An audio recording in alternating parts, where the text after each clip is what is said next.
Hello, all you degenerate old schoolers, and welcome back to another episode of The Orb. Tonight we have round 3 of Kumite happening, well, it happened in Michigan back in May, and here are some of the suspicious looking characters that showed up. We played cards for pretty much 2 days, and had an absolute ball. Highly recommended if you can make it up there. By the way, this place brought me all the way back to like the late 80s, early 90s, so great venue. We also have pictures of some cards I won. Yes, that is a double Dick Cheney in the bottom left. Some records that were given out for donation money. And also on tonight's episode, we have an old schooler that visited hell. And last but not least, we always also raise some money for charity. I've said enough things. Let's take a look at these decks tonight. Paul is our fearless leader and organizer for this event, so he's got to deal with essentially 64 people that act like teenagers. They have driver's licenses and they can legally drink.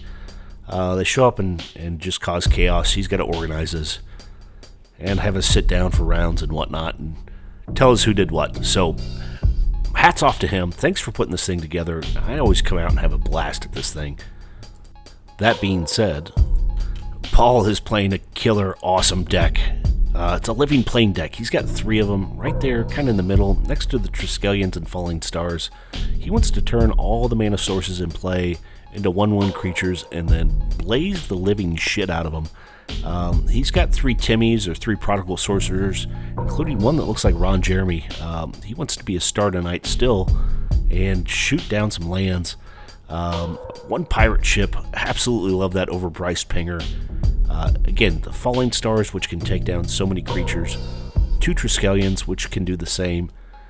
More mana disruption in the form of a playset of Ice Storms.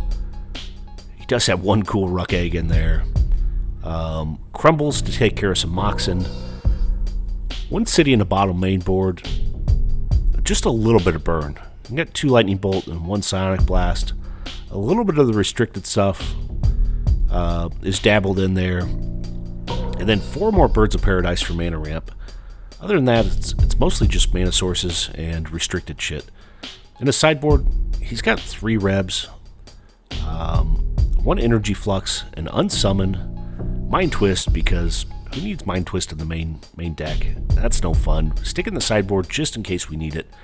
An extra Falling Star, an extra City in a Bottle or 2. Yeah, I mean, he's got Shivan Dragons in there. He's just got pirates galore jammed in this thing. I love it, I love it, I love it.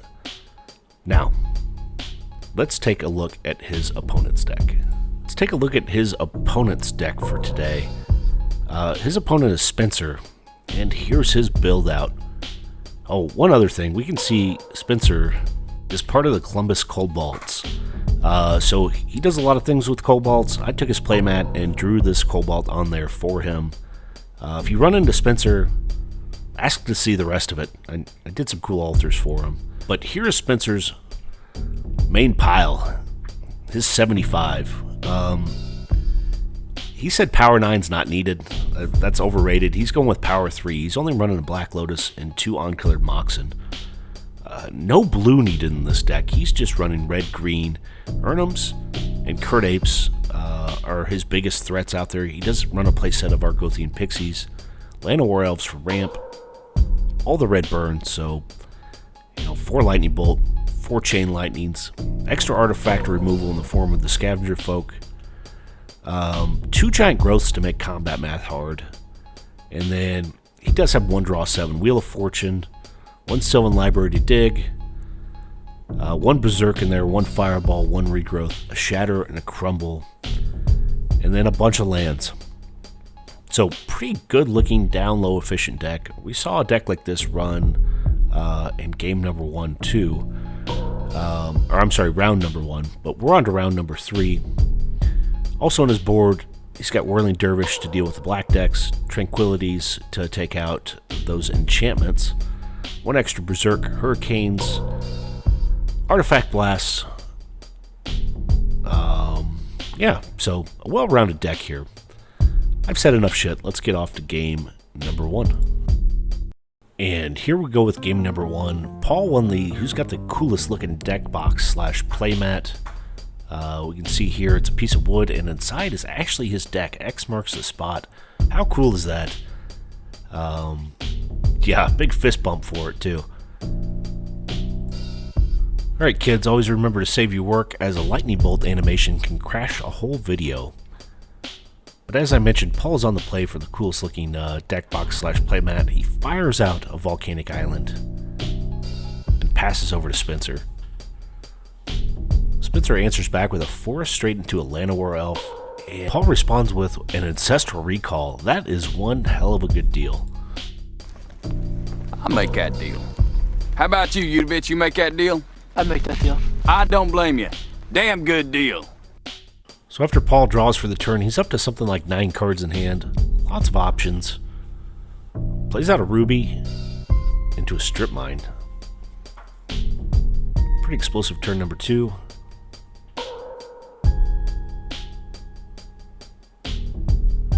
Tapping 2 for a Time Walk. Alright. Blue power is good. And a Soul Ring. Look at all the restricted cards he's played out. 3 of the power 9 and 1 more restricted Soul Ring. That's how you want to play some old school.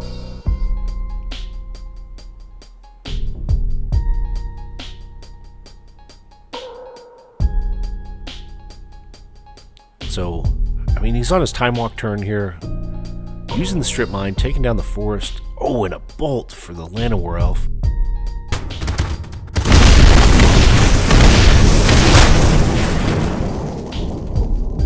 So Spencer has no permanents left. Paul has removed them all. And that's a good start to how you win. Let's see if he can dig his way out of this. Spencer finds a City of Brass and a Crumble. Attacks Paul's mana base. Spencer does lose the first life, goes down to 19. Paul is up to 21 from that Crumble. Oh no, Paul misses a land drop. Passes back to Spencer.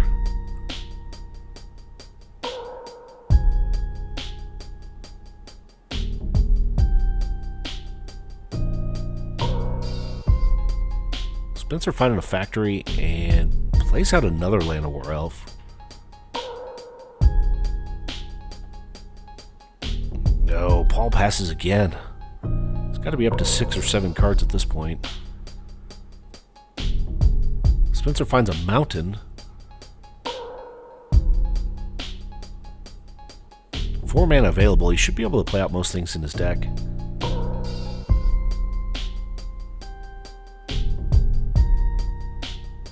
Trying to decide what path he wants to walk down. Oh, look at this. Activating his factory.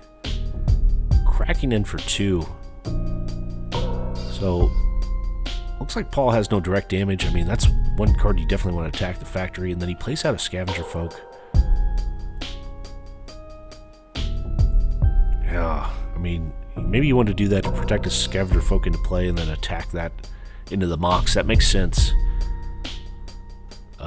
But it's still risky to let your factory in against open red mana. Oh, look at this. Paul has to discard a pirate ship. That's devastating. Still only 2 mana sources.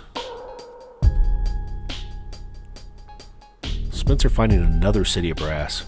Not ideal, but no real threats to take him down on life, so he can play those pretty easily. Yeah, activating the Scavenger Folk, taking out the Mox Ruby, and cracking in again with the factory. Paul drops down to 17, and Spencer's on to 18. So still very close game, but Paul's going to need some mana and quick. Oh no, he's got to discard a Ruck Egg now. Ruck Egg's a hell of a blocker, really. There's another Strip Mine. Paul loses his Volcanic, so now he's the one with no permanents in play, and he's been discarding. This is not looking good. Yeah, nothing out there. Spencer's free to do whatever he wants to him. Cracks in for 3. Paul drops down to 11, and there's a Sylvan Library. Insult to injury.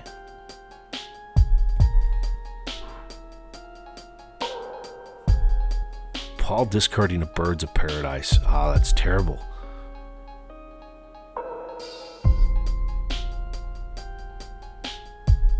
So Spencer's going to dig deep with his Sylvan Library. Take a walk through the halls of that library.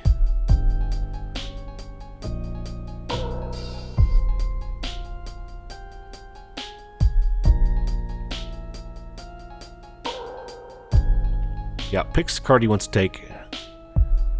Looks like it was a green card. Jamming in for 3. Make that 6. Oh, that puts Paul down to 5. Oh no, Paul top decks a Living Plane. I can see it just barely. No mana sources, and that's it for game number 1. Paul started off in the driver's seat, but Spencer ripped him out of there really quick and took the game back over.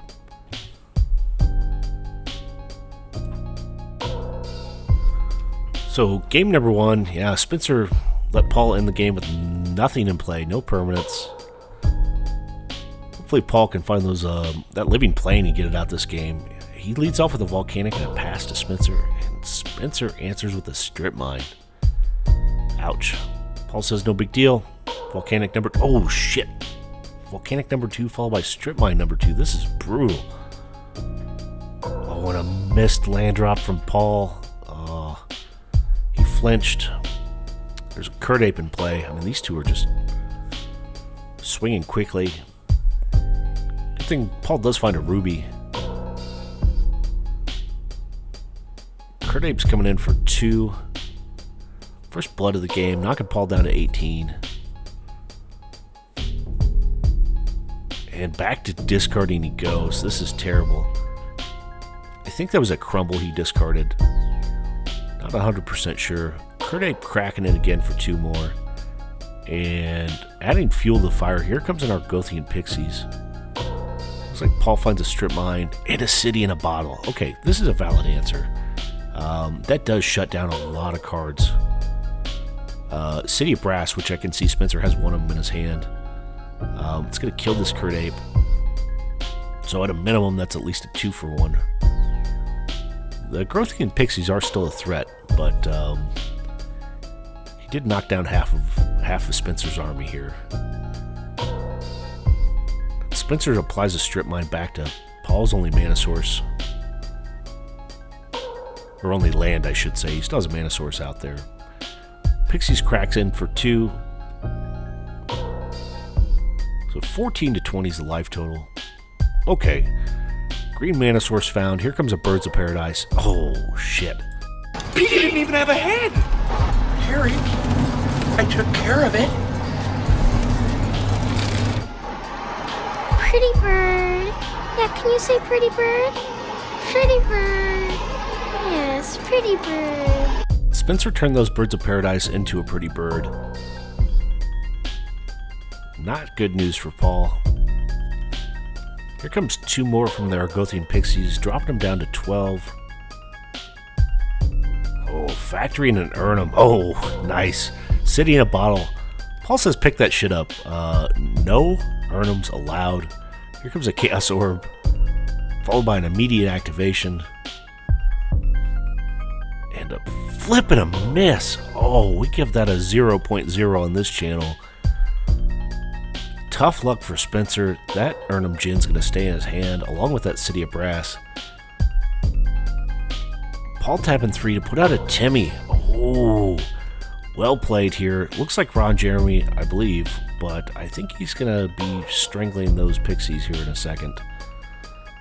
No, Chain Lightning for Ron Jeremy.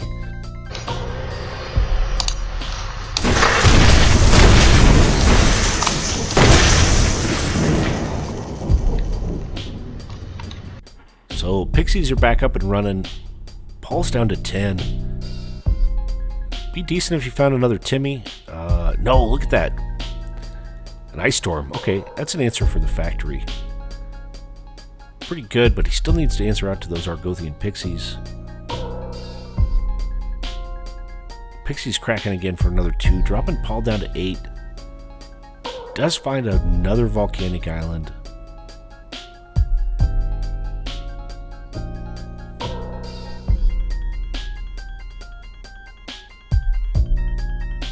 And just a pass. Spencer comes in for 2 more, dropping Paul down to 6. And adding Field of Fire drops out Atlanta or Elf. Paul taps 2 for a Time Walk. Takes Time Walk turn, finds a Tropical Island. He's got all the mana he needs here. I think he can play about everything in his deck. Tapping 4, Living Plains. Living Plain. Alright, all lands are now 1/1 creatures.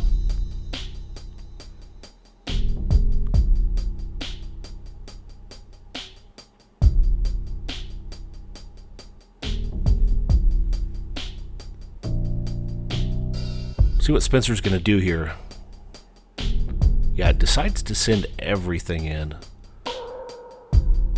So Paul's going to block. Oh, and look at that. Spencer's got a bolt to back it up. That's going to be game number 2. How tough is that? Living Plain did hit the battlefield. I love to see that. It was starting to put up a fight, but just a little too slow. So congratulations to Spencer. He moves up to 3-0 on the day. Paul falls down to 2-1. As always, thanks for watching The Orb.